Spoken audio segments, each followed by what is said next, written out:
Monsieur, votre fils a déjà vendu vos funérailles à une femme des médias futrés, murmura le petit livreur devant la loge. Gabriel était fatigué, malade et terriblement seul. Sa femme était morte depuis 5 ans. Son unique fils, Eric, gérait désormais son image. Ses contrats, ses interviews, Gabriel lui faisait confiance. Il se disait toujours « Maya, il est mon fils, il ne me trahira jamais ». Ce soir-là, Gabriel devait assister à une émission spéciale pour célébrer sa carrière. Les caméras l'attendaient. Le public aussi. Mais devant l'entrée de service, un garçon de 12 ans, Samy, tenait un sac de livraison contre lui. Ses chaussures étaient usées.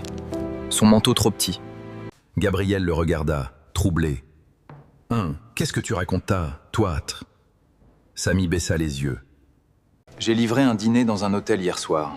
Votre fils parlait avec une femme très élégante, Madame Vera Dalmas, de la chaîne Miracia. Il a dit que votre mort serait l'événement télévisé de la année. » Gabriel sentit son cœur se serrer. À ce moment-là, Eric arriva, sourire parfait, costume noir, parfum cher. « Papa, ne l'écoute pas. » Ces enfants inventent n'importe quoi pour un billet. Puis il se tourna vers Samy. « Va-t'en, tu déranges les grandes personnes. » Gabriel voulut croire son fils. Il le voulait de toutes ses forces. Mais Samy ajouta d'une voix tremblante. « Il a aussi parlé d'un contrat, des images privées, des lettres de votre femme et d'une interview enregistrée après votre disparition. » Le visage de Gabriel pâlit. Eric posa une main sur son épaule. « Papa, tu es fatigué. Tes médicaments te rendent méfiant. Tu vas croire un livreur plutôt que ton propre fils paie ?» Cette phrase fit plus mal qu'une gifle. Gabriel ne répondit pas. Plus tard, dans un couloir vide, Samy revint vers lui. « Quoi ?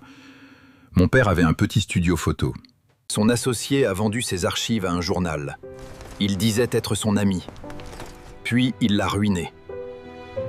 Depuis, je reconnais les sourires qui chachent des couteaux. Quoi ? Gabriel regarda l'enfant. Pour la première fois. Le sourire de son fils lui fit peur. Chers auditeurs, si vous appréciez cette histoire, n'hésitez pas à laisser un j'aime. Et surtout à vous abonner à la chaîne. Cela nous aide beaucoup. Maintenant, poursuivons. Ce soir-là, Gabriel ne dormit pas. Au lieu d'accuser Eric, il appela discrètement Mitre Delorme, son ancien avocat. Puis Clara, une directrice de production à qui sa femme faisait confiance. Ensemble, ils vérifièrent les documents. Ils découvrirent des courriels supprimés, des rendez-vous secrets dans un hôtel, des virements suspects. Un contrat avec la chaîne Miracia intitulé Fiat, hommage national exclusif à Gabriel Moreau. Mais le pire était ailleurs. Eric avait vendu des vidéos privées de Gabriel malade, des conversations intimes, et même les lettres que sa mère avait écrites avant sa mort. Il préparait une émission complète sur les funérailles de son père, alors que Gabriel respirait encore. Quelque chose venait de se briser en lui. Maître Delorme dit doucement à Jainte. « Il nous faut une preuve définitive. » À Mainte. Alors Gabriel tendit un piège. Clara créa un faux dossier confidentiel de prétendue dernière volonté, avec une annonce exclusive réservée à une seule personne. Seul Eric pouvait y accéder. Le lendemain soir, Eric téléchargea le dossier. 1 heure plus tard, Vera Dalma appelait son équipe Seba. « Préparez l'antenne. Kea !»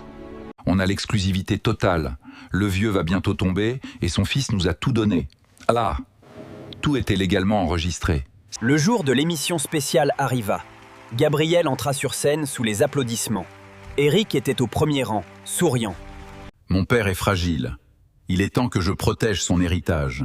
Hécate. » Il allait annoncer qu'il prenait le contrôle total. L'image de Gabriel. Mais Gabriel se leva. Sa voix était faible, mais claire. Mon fils voulait protéger mon héritage en vendant ma mort avant qu'elle n'arrive. Le silence tomba. Sur l'écran géant apparurent les contrats, les messages, les virements, les rendez-vous et l'enregistrement de Vera. Eric devint livide. « Papa, je voulais seulement assurer l'avenir de la famille. » Gabriel le regarda avec des larmes dans les yeux. « Non, Eric, tu n'as pas vendu mon image. Tu as vendu mon âme. Et celle de ta mère. Tac !» La salle entière se leva. Certains pleuraient. D'autres filmaient en silence. Maître Delorme entra avec les documents officiels. Gabriel survécut encore plusieurs années. Mais il ne resta pas amer. Il retrouva Samy et sa mère, qui travaillaient de nuit dans une laverie. Il paya les études du garçon, lui offrit un vrai logement et créa une fondation pour protéger les artistes âgés contre l'exploitation familiale. Des années plus tard, Samy devient avocat. Et sur son bureau, il gardait une photo de Gabrielle avec ces mots écrits derrière Tar. Les pires trahisons ne viennent pas toujours des ennemis. Parfois, elles portent notre nom, notre sang et un sourire tendre. Glardre.